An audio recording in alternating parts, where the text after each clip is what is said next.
सर्वप्रथम भारतवर्ष के समस्त होमगार्ड साथियों को इस स्थापना दिवस की ढेर सारी शुभकामनाएं व सभी साथियों से निवेदन कि साथियों, ये आज भी हमारे लिए यह स्थापना दिवस काले दिवस की तरह है। जो संगठन आजादी के 8 दशकों के बाद भी गुलाम बेड़ियों में जकड़ा हुआ है, जिसका शोषण करने पर बड़े से बड़े वरिष्ठ पदाधिकारी व देश के नेता जिम्मेवार हैं, जिन्होंने हमेशा होमगार्ड की सेवाओं की प्रशंसा तो की,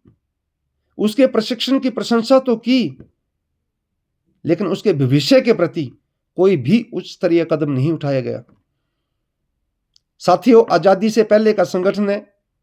सभी भलीभांति जानते हैं।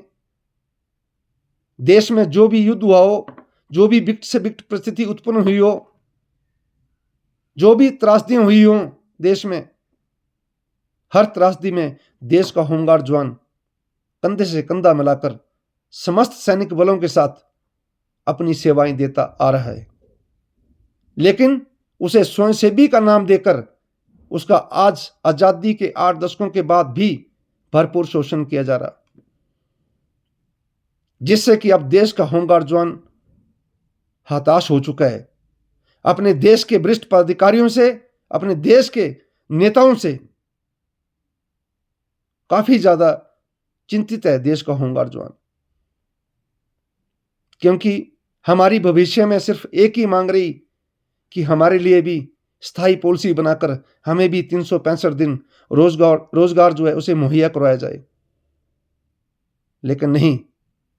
ना तो ये बात हमारे वरिष्ठ पदाधिकारियों के मुख से निकल रही है और ना ही हमारे देश के नेताओं के मुख से निकल रही है। अगर कोई बात निकलती भी है होमगार्ड जवानों के हितों की, तो उसे फिर स्वयंसेविक के नाम से जोड़कर उसका फिर शोषण करने पर तुल जाती हैं ये सरकारें। जिस तरह से माननीय प्रधानमंत्री महोदय द्वारा होमगार्ड जवानों के सुख चैन की बात की थी, लेकिन आज 10 वर्ष बीत जाने पर भी दोबारा होमगार्ड जवानों की हितों के बारे में उनके मुख से एक शब्द तक नहीं निकला। साथियों, हम सभी को अब पूरे भारतवर्ष के होमगार्ड जवान साथियों को एकजुट होकर अपने वरिष्ठ पदाधिकारियों से व अपने देश के नेताओं के समक्ष अब आमने सामने अपनी बात को रखने की जरूरत है, क्योंकि होमगार्ड के बाद कई सैन्य संगठन आए जिन्हें नियमित रोजगार और नियमित तौर पर रखा गया, लेकिन जिस संगठन ने अपने जन्म के 3 महीने के भीतर ध्वज प्राप्ति का गौरव हासिल किया हो, वो संगठन इतना छोटा भी नहीं था साथियों। इसलिए मेरी आप सभी से यही विनती है कि जो पिछले 8 दशकों से देश का होमगार्ड जवान शोषित हो रहा है, उसकी आजादी के लिए आप सभी को बढ़ चढ़कर आगे आना ही होगा। जब तक साथियों मिलकर इस संगठन की आजादी के लिए हम लोग नहीं लड़ेंगे, हम सबका शोषण इसी तरह ही देश के अधिकारीगण और देश के नेतागण करते रहेंगे।